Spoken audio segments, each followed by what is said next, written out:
Hello, welcome to another episode of Clues, Cues and Reviews, the second video of today, and this one's focusing on World Trigger. As those that do follow the World Trigger video release schedule that I normally have on a weekly basis, this hasn't been the case. So the first thing I would like to do is apologise, because I really want to get them out on a weekly basis, but sometimes things come up, life happens, and we don't always get that possibility. So I want to apologise. I haven't been as consistent with the World Trigger series that I do on my channel. I want to reassure and rest assured, I want to say that I do read it, I do follow it, I do enjoy it, I just don't always get a chance to make the videos. So this video really is a catch-up video, 154, 155, and the new release dropped this week of 156. So without further ado, we will get into this review. I'm going to try to keep it shorter, because if I did 5-point review on every single chapter, it'll be 15 points, long period of time, long video, which means longer rendering time, which means a better chance of it failing with a limited system. So I'll keep it short and sweet best I can. So 154. What really stuck out for me with 154 were a few things. We got the technical explanation of Kogetsu Senku. Now we were shown that really Iko-chan is basically, or Iko-san is basically the only one that can really make the most of Kogetsu Senku. And the reason why that is because the way it works is the longer you have for its release, the shorter distance it can cover. So because he can release it so quickly, he can extend the range so far. The quicker the release, the longer the range. So I'm glad we got the explanation in this chapter. This chapter was an all-and-out battle. The problem with this chapter, more from the enemy side, I guess, more from Iko-chan's side, Iko's team, more from Ouija's team, is they were heavily focused on dealing with Kuga, which is understandable considering. However, they got distracted. So there was at a point where the snipers from other teams were shooting, Amatori-chan was shooting, the other sniper was shooting, and they got a shot in on Kuru-chan. Now here's where things got crazy. Iko wanted to go in there and land the final blow. He got stopped, and with good reason, because they didn't know where Kuga went. Kuga went Bagua mode, turned up, did a spinning wheel attack, took Kura out of the situation. Really, with being surrounded as well, it was really stealthy, really good. He got the job. And he got that point and he ran. The fact that he was able to do that lightning fast in that situation shows how deadly Kuga can be. Yuma is not to be trifled with. It's just a shame that we see this here. We want to see more in the real life situation. I know he's tree embodied anyway, but just the fact that he was able to do something so beautiful, so quickly, very dangerously, was brilliant. And then apart from that, everything else was about really getting a hold of him, focusing on Yuma. Iko was after him. Ouija was thinking about what to do. They started looking at planning to go for the rest of Tomakoma B, which is Osamu, Mukamu, and Amatori. Because Atomi shot her the gun, they kind of had an idea where she was. So she's got to reset as well and move position. All brilliant stuff, all exciting stuff. That was main points for 154. Wow, 155 was crazy. So much happens in such a short period of time. So initially, it looked like Ikoma's group, Iko, Oki, Satoshi, were basically looking like they're going to spread up. Now, Oki was essentially a bit wary because his position was being found. You know how I said the snipers were attacking? Because he attacked, they had an idea of the trajectory and where he was. Same thing with Amatori. So they knew Ouija was coming. The captain of the Ouija team was on his way. So they had to be careful. At the same time, Satoshi, Casio and Oki were still free. There was a chance they were going to attack Amatori, which had Kuga worried, which basically meant he was thinking, where's Osamu? What's going on? What can we do? Osamu then said, look, Osamu said, I'll be on my way. I'll go to the wires, the north is set up with wires. I'll meet Amatori then. I thought, okay, phew, we got something, a bit of a lifeline. Okay, brilliant. Let's see what's going to happen next. Now, initially it looked like that team was going to separate and hunt down Amatori. Not the case. They actually ganged up on Kuga. Kuga, as a result, lost an arm, because you've got to bear in mind he's fighting 3 people at once. He's got Ikoma, who's basically one of the best attackers around. That Senku Kogetsu is just dangerous as hell. So that's the first thing. Then you've got a sniper and a shooter attacking at him, so he's got to defend and deal with all these. Unfortunately, he couldn't completely deal with it, and he lost an arm. This puts Tamakoma B in a really bad situation. That's just him. Let's move on to the rest of Tamakoma B. Casio is hot on the trails of Amatori. He's trying his best. Now he knows she has Lead Bullet and she has, I believe, Hound. I'm not sure she has Asteroid. I think Samu has Asteroid. Apologies. So she's hot on, he's hot on her trail.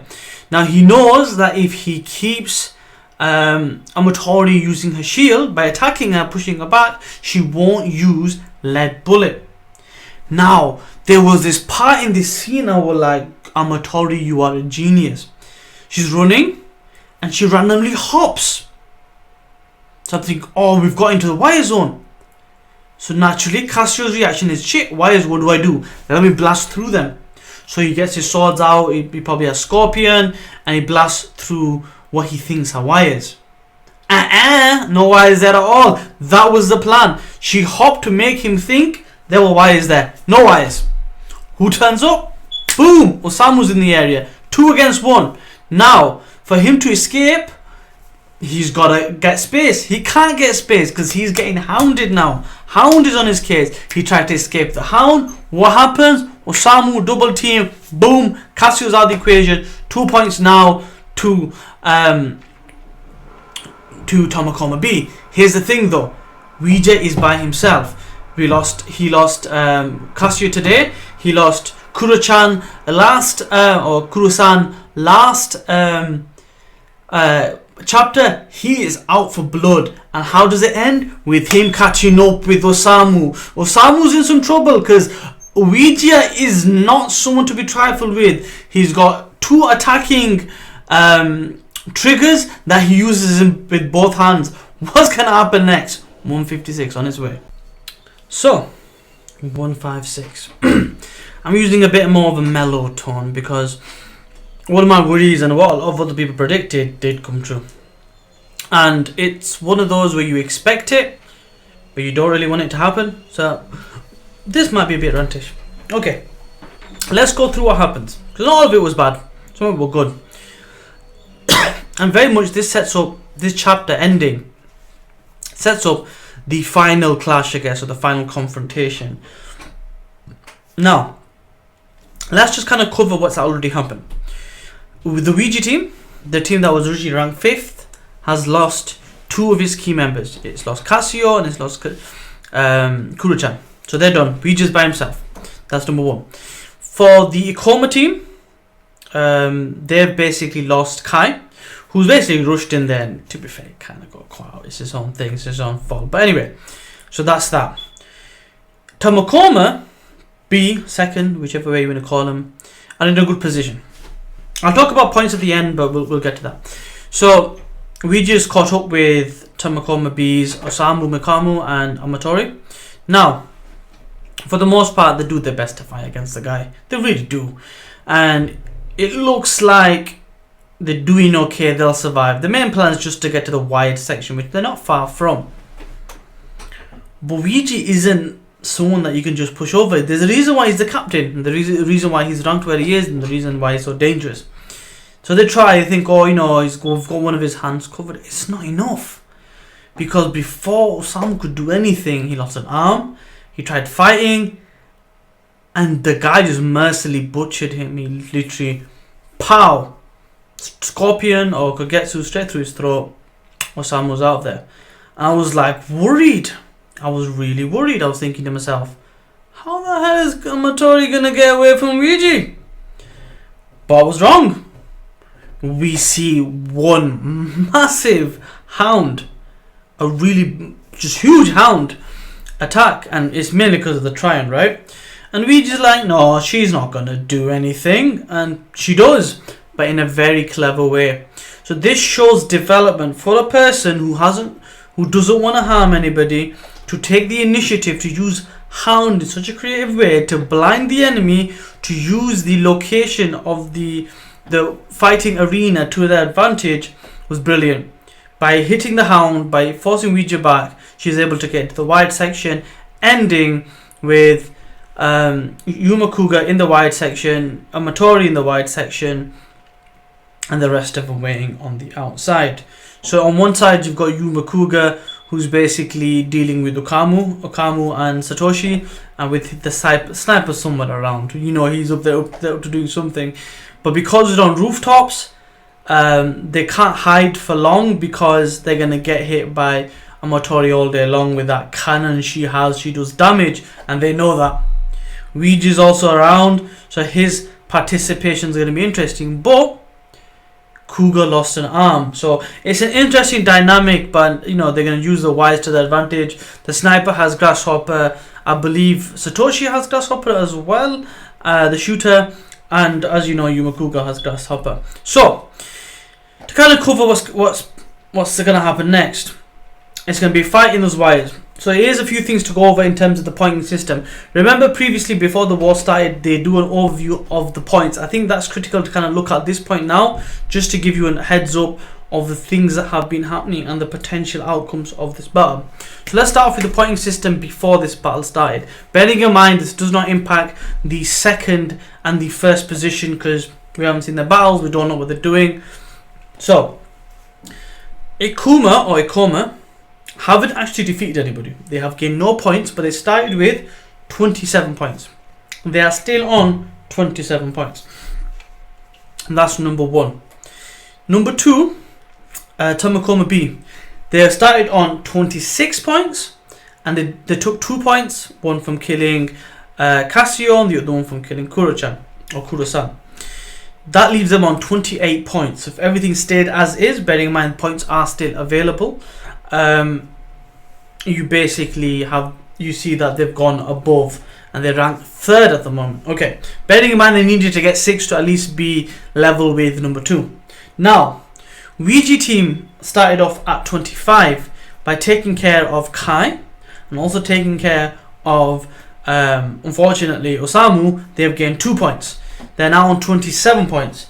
Now, so that means they're joint third or fourth, fourth I guess, with Ikoma at the moment, and Tomakoma B has gone above them. However, let's have a look at the players still available.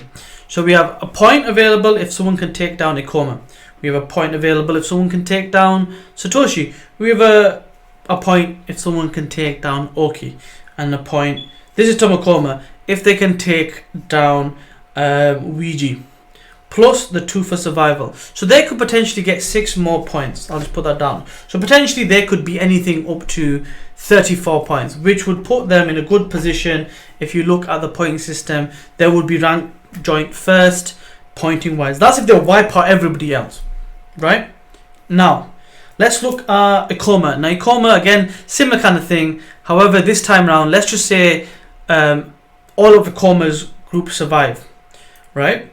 That would mean they need to defeat Ouija, which is 1 point, defeat Kuga, which is 1 point, defeat Amatori, which is 1 point, and a survival point. So they could potentially get 5 points. That would put them position-wise at, I guess, 32, which would be just above rank 2. So that would put them in a good position. Ouija, on the other hand, has probably got the best pointing capability, because he can take out Satoshi, Oki, Ikoma, take out Yumakuga, take out Amatori, and get the 2 points, which leaves them with 7 points. Bearing in mind they're already on 27, that could leave them with 35. So it's all up for grabs at the moment. It all depends on who gets taken out next. Honestly, I'm hoping for Satoshi or Oki to get taken out, because if they get taken out, the gunners are out of the way. It really comes down to the attackers, and with the wires plus Amatori, it's all up for grabs. A long review, it's going to be a long one. This is probably going to come out like 1 o'clock or something in the morning, but Brilliant catch up.